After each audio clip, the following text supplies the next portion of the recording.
52 toneladas de cinzas foram a última evidência física de que ali, em um complexo industrial isolado no norte da Europa, existiu uma estratégia de descarte que desafiou a própria lógica da segurança de Estado.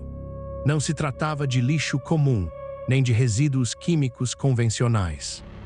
Eram documentos, registros de pessoal e protocolos de movimentação que, durante décadas, foram mantidos sob o que se acreditava ser o nível mais alto de sigilo possível. Mas quando a estrutura começou a colapsar não por uma invasão externa, mas por uma falha interna de manutenção e excesso de carga, o que veio à tona não foi um segredo de guerra, mas a revelação de um sistema que se tornou prisioneiro de sua própria paranoia. A história da logística de grandes potências em momentos de tensão quase nunca é sobre o que está sendo transportado, mas sobre o custo invisível do que é mantido escondido. Para sustentar um sigilo absoluto, um sistema precisa de um fluxo constante de pessoas, energia e recursos, que, ironicamente, criam um rastro muito mais visível do que a própria informação que tem que proteger. É o paradoxo do esconderijo. Quanto mais profundo é o buraco, mais terra você precisa remover e mais evidente se torna o monturo. Nos anos que antecederam o colapso do sistema, a administração do local funcionava sob uma premissa quase mecânica. Funcionários eram contratados com critérios rigorosos, isolados em turnos de 12 horas e submetidos a um controle de circulação que beirava o claustrofóbico. Cada corredor era monitorado não apenas por câmeras, mas por uma política de silêncio social, onde a dúvida era vista como uma falha de caráter. Não havia espaço para perguntas sobre o destino final dos arquivos, que saíam do arquivo morto em direção ao incinerador. O procedimento era claro: entrada, classificação, espera e destruição. A eficiência desse ciclo era medida pelo peso das cinzas no final do mês. Contudo, havia uma falha técnica que ninguém ousou relatar aos superiores. O incinerador, projetado para processar documentos em um ritmo constante, não foi dimensionado para o volume gerado pela paranoia crescente dos últimos anos. Com o aumento da tensão política externa, o fluxo de documentos classificados como sensíveis triplicou. A pressão não vinha de uma ameaça real, mas da antecipação neurótica de uma ameaça que nunca se materializou. O sistema, movido pela necessidade de controle total, começou a engasgar. O primeiro sinal de falha não foi um alarme sonoro, mas o acúmulo de pilhas de papel em corredores de serviço que deveriam estar vazios. O excesso de zelo administrativo gerou uma ineficiência física. Documentos que deveriam ter sido destruídos em questão de horas passavam dias empilhados em salas úmidas, aguardando a vez no incinerador que operava no limite de sua capacidade térmica. Esse acúmulo criou um novo problema: a logística da discrição. Como descartar toneladas de papéis sem atrair a atenção dos trabalhadores da manutenção externa ou dos moradores das vilas próximas, que notaram um aumento inexplicável na temperatura do ar ao redor do complexo. Foi nesse ponto que a decisão extremada foi tomada. Em vez de reduzir a produção de documentos ou aumentar a capacidade de destruição, a gestão decidiu pela descentralização do processo. O material sensível começou a ser disperso por caminhões de transporte de lixo comum, disfarçados sob camadas de detritos orgânicos e sucata metálica. O plano era perfeito no papel, mas desastroso na execução. O custo de manter essa farsa logística exigia um nível de coordenação que a própria burocracia do complexo já não conseguia sustentar. As equipes de transporte, exaustas e sob pressão psicológica constante, começaram a cometer erros básicos. Documentos parcialmente queimados, fragmentos de dados que deveriam ter virado cinzas, começaram a aparecer em lixões regionais. O segredo que antes era protegido por paredes de concreto e guardas armados, agora estava espalhado sob montanhas de lixo municipal. dependendo apenas da sorte para não ser encontrado por algum catador ou jornalista curioso. A paranoia, que antes era uma ferramenta de controle, tornou-se o agente principal da exposição.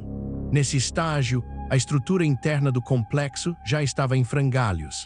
A desconfiança entre os próprios funcionários atingiu níveis críticos. Se um documento aparecia onde não deveria, a culpa não era do sistema, mas de um indivíduo específico. Caças às bruxas começaram a ocorrer nas salas de descompressão. O medo não era mais do inimigo externo, mas do colega de trabalho que poderia estar guardando uma prova da falha operacional para se proteger em uma eventual investigação. O ambiente de trabalho tornou-se um jogo de soma zero, onde a sobrevivência dependia da capacidade de culpar o próximo pelo colapso logístico. O momento crucial aconteceu durante um inverno particularmente rigoroso, quando as estradas de acesso ao complexo foram bloqueadas por dias.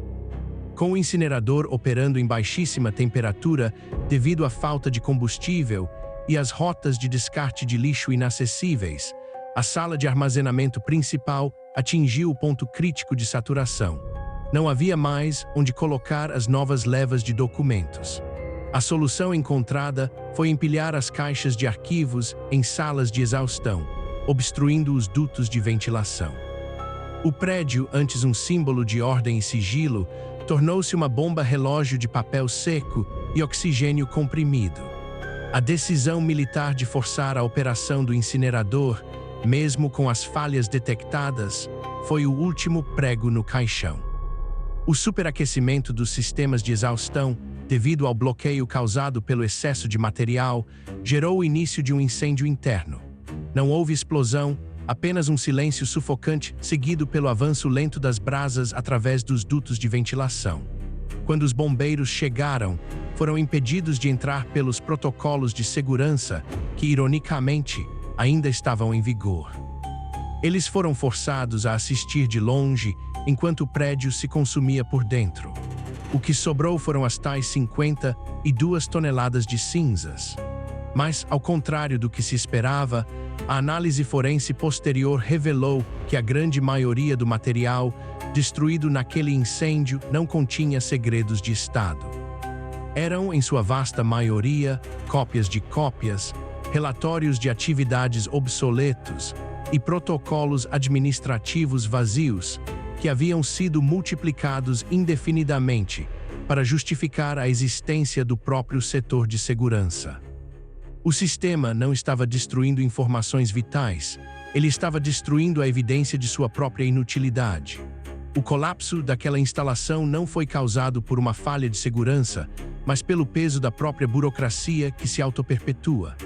A humanidade, quando colocada sob a pressão de proteger algo sem ter a clareza do que está protegendo, tem a tendência de elevar a forma acima da função. O sigilo deixa de ser uma necessidade estratégica e se torna uma identidade. O medo de que o segredo seja revelado faz com que o segredo se torne a única coisa que importa, mesmo que, no fundo, não exista nada ali. Esse caso oferece uma reflexão desconfortável sobre como sociedades e impérios operam em momentos de escassez ou medo. Quando a razão é substituída pela necessidade de manter um controle que já não possui utilidade prática, o sistema inevitavelmente se volta contra si mesmo.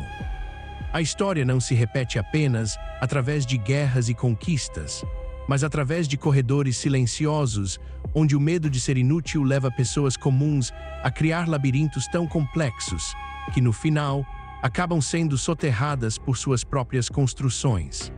Ao olhar para aquelas cinzas hoje, resta apenas a imagem de um esforço monumental direcionado ao nada.